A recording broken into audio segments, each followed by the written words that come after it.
Ngiye kwifuriza ibihe byiza mwese mudahwema gutega amatwi Smart TV na Smart Radio ikorera muri Fadramon Kabuga TSS. Uyu munsi twabateguriye kandi tugiye kubagezaho uko ibirori by'umunsi w'umwarimu ku rwego rw'umurenge wa Ngamba byagenze. Hari kuwa gatatu tariki 2 z'ukwezi kwa 11 umwaka wa 2022 nibwo ku rwego rw'umurenge wa Ngamba bizihije uwo munsi wa mwarimu. Umurenge wa Ngamba akaba ari umurenge uherereye mu karere ka Kamonyi, Intara y'Amajyepfo. Ku rwego rw'umurenge wa Ngamba icyo gikorwa cyarizihijwe aho cyateranyije abarezi bose barerera muri uwo murenge wa Ngamba barerera mu bigo bitandukanye ari byo Fadramon Kabuga TSS, GS Centres Kabasare, GS Ngamba, GS Masogwe ndetse na GS Munoga. Byose hamwe akaba ari ibigo bitanu. Kuri uwo munsi rero hakozwe ibintu byinshi binyuranye, harimo umukino ukomeye cyane wahuje abarimu ba Fadramon Kabuga TSS bifatanyije na GS Centres Kabasare, aho bakinaga na GS Ngamba bifatanyije na GS Masogwe. Byinshi kandi kubijyanye n'uwo mukino mugenzi wacu Dorcas Umwizerwa yarahatubereye, reka tubwire byinshi kubijyanye nawo. Ku munsi wo kwa gatatu tariki 2 z'ukwa 11 umwaka wa 2022 nibwo muri Fadramon Kabuga TSS habereye umukino ukomeye cyane wahuzaga abarezi bo muri Fadramon Kabuga TSS bifatanyije n'abarezi bo mu rwunge rw'amashuri rwa Centres Kabasare, aho bakinaga n'abarezi bo muri GS Ngamba. Icyo gihe GS Ngamba yari yihuje na GS Masogwe. Uyu mukino ukomeye cyane watangiye agana mu masaha y'isa 3 ukaba wari uyobowe n'umusifuzi Gasasira aho wari wasifuraga hagati mu kibuga, mu gihe uwitwa Imaniranzi ya Sente yasifuraga ku ruhande rw'iburyo. Ku ruhande rw'ibumoso hakaba haracaga umusifuzi Sirasi bakunda kwita Kayizari. Abari babanjemo ku mpande zombi kuri uwo mukino, Fadramon yari yihuje na GS Kabasare. Mwizamu hari harimo Nkurunziza Themistocles, kuri kabiri hakaba haracaga Fisto Maestro icyo gihe wakinaga aca no kuri 7 akina kuruwari yose, mu gihe kuri gatatu hacaga Flex Habarurema, mu gihe kuri 4 hakinaga Cyubahiro Alpha, Minani Olivier agakina kuri 5, Christian yakinaga kuri 6, mu gihe 8 yakinaga na Shyaka Olivier, ku 9 akaba arakinwaga n'uwitwa Samuel, ku 10 hakaba harakinaga uwitwa Frank, mu gihe kuri 11 hacaga umuprofe bita Tuyumvire Pacifique. Ku ruhande rw'ikipe ya GS Ngamba yari yihuje na GS Masogwe, mwizamu hari harimo Rora, kuri 2 hakinaga Kamanayo Karisa, kuri 3 hagakina Theoneste, kuri 4 hacaga uwitwa Fulgence, mu gihe kuri 6 hari haca uwitwa Leo, kuri 7 hacaga uwitwa Seo, mu gihe ku 8 hakinaga uwitwa François, mu gihe ku 9 hacaga uwitwa Samuel. Uyu mukino watangiye ubona ko amakipe yombi ari kugenda yigana mu minota nka 15 ya mbere. Gusa ikipe ya GS Ngamba yifatanyije na GS Masogwe ikomeza kugenda igorwa n'ikibuga itari imenyereye, kuko ikipe ya Fadramon Kabuga TSS na GS Kabasare bo bari bamenyereye ikibuga bari gukiniraho. Batanze ikipe ya GS Masogwe yifatanyije na GS Ngamba kubona igitego cya mbere. Umukino warakomeje uza kurangira ari ibitego 5 bya Fadramon Kabuga TSS yifatanyije na GS Kabasare ku gitego kimwe cya GS Masogwe yari yihuje na GS Ngamba. Ibitego bya Fadramon bikaba byaratsinzwe na Frank watsinze ibitego 2, Sebacumi Silvan watsinze igitego kimwe, Minani Olivier watsinze igitego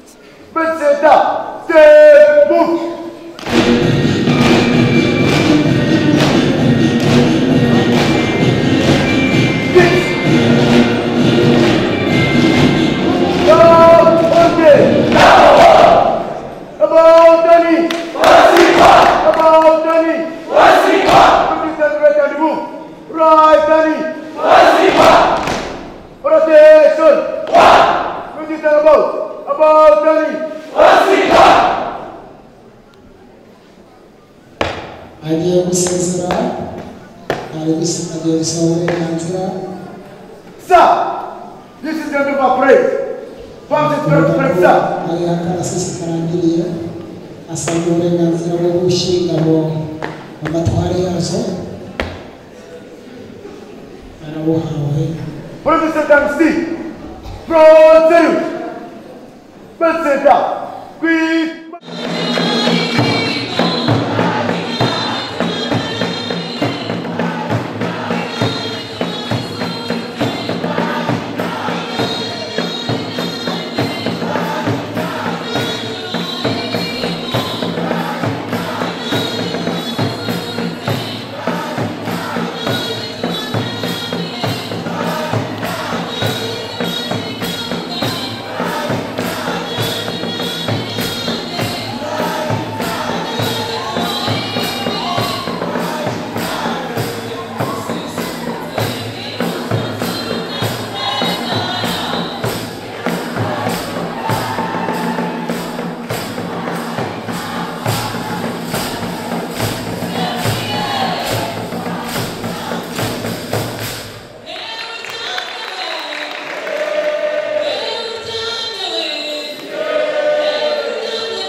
twizihize ibi byiza bya mwarimu.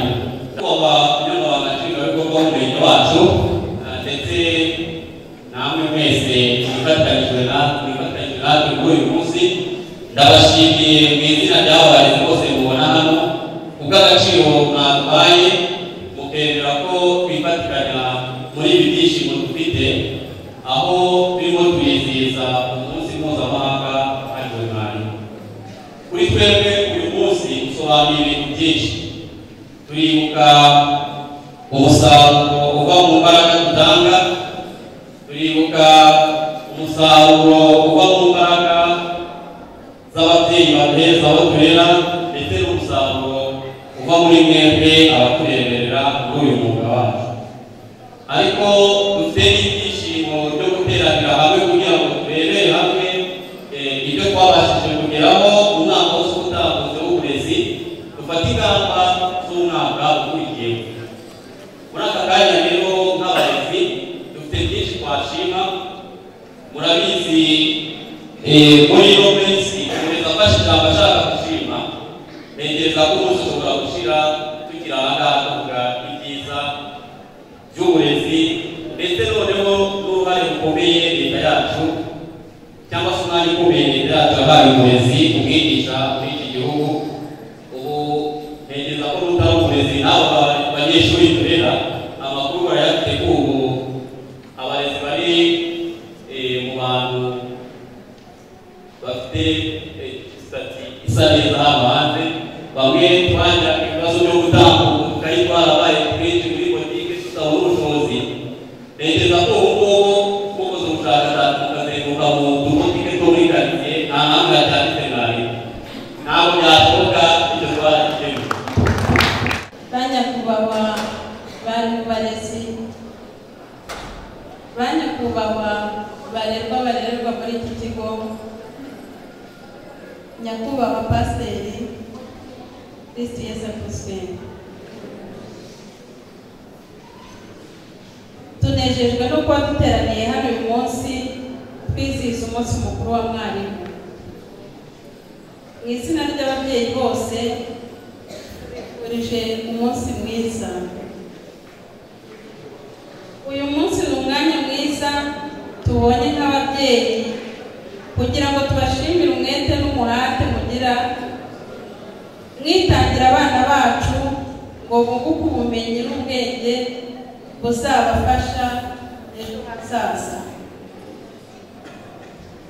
Tuzirikana kandi duha agaciro imbaraga mukoresha kugira ngo uburezi bw'abana bacu bugerweho, dore ko ari namwe mumarana nabo igihe kinini. Birumvikana rero ko mutubera aho tutari, ndetse mugakora n'ibyo twebwe tuba tutashobora mu gihe bari ku mashuri.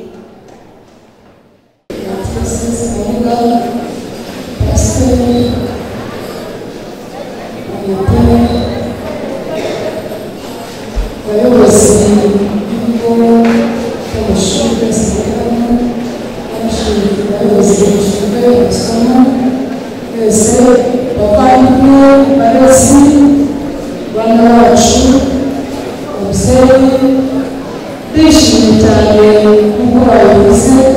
Nshimishijwe n'uko abarimu leta y'ubumwe yamuhaye ishimwe ikamuha nk'umwarimu. Ibyo rero nkaba nshima ko ari mugenzi wanjye bahaye inka nabo barazituye. Nkaba nshimira uwo mutima mwiza, nkaba nifuza ko iyo nka nahawe umaze kubabwira nanjye umva izagera kuri buri wese.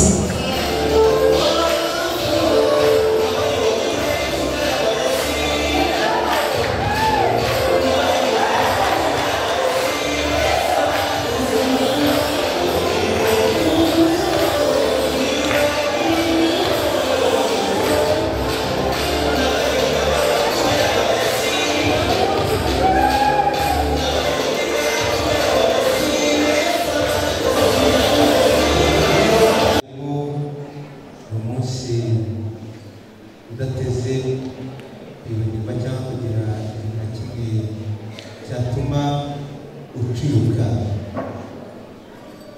cyane cyane ko uyu mwaka ari insanganyamatsiko igira iti mwarimu ishingiro ry'impinduka mu burezi. Tubifurije rero umunsi mwiza twese uko turi hano umunsi nk'uyu nguyu, ntukabure mu mibereho yacu, mu buzima bwacu, mu kazi kacu ka buri munsi. Mwarimu navuga ngo buri forume buri wese anyuramo maze akaba icyo aharanira. Mwarimu yubaha. Umwuga w'uburezi nawugereranya no kurera.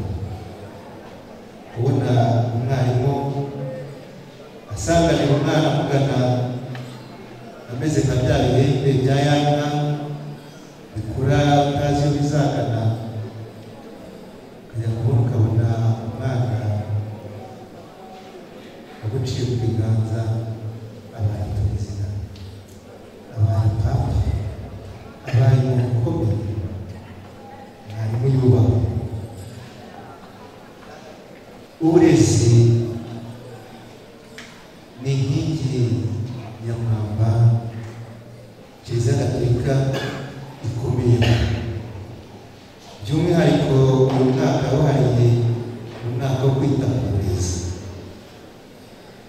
Ubu kwezi kwa 11 uburyo byahuriranye muri uyu munsi, ariko turi mu ntangiriro z'ukwezi, Papa Francisco akaba yaradusabye gusabira by'umwihariko abana bagizweho ingaruka n'intambara, abana bo mu mihanda, abana bakikirije amashuri, kubasabira kugira ngo byibura babone abaterankunga n'imiryango bakira kugira ngo babashe gusubira amashuri. Hirya no hino abantu barahari. Mwarimu iyo ababonye abakira kandi bikamushimisha. Mwarimu yubahwe. Turashimira kandi na leta yacu idahwema gutekereza uburezi, abarezi n'abandi bafatanyabikorwa.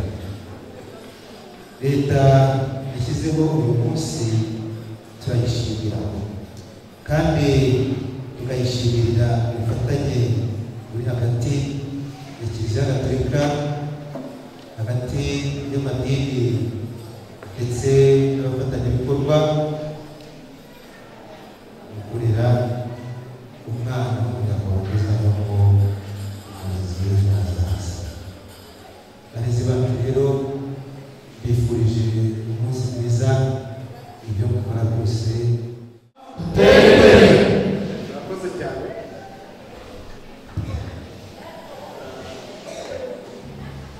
Uko apadiri mukuru, uko apadiri n'umuyobozi w'iki kigo, abayobozi b'amashuri turi kumwe hano, umuyobozi ushinzwe uburezi mu murenge wa Ngamba, bahagarariye ababyeyi, pasiteri twifatanyije uyu munsi, abafatanyabikorwa b'iki kigo. Ntangire iri jambo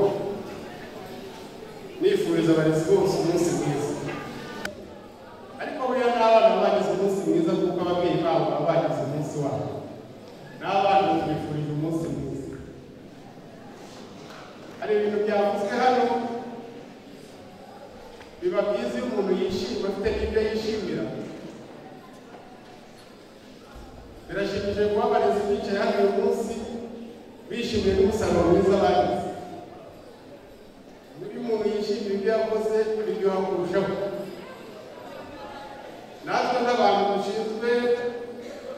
uyu murenge tuba twumva ko uyu munsi tuwicayemo neza tutaherekeje abandi.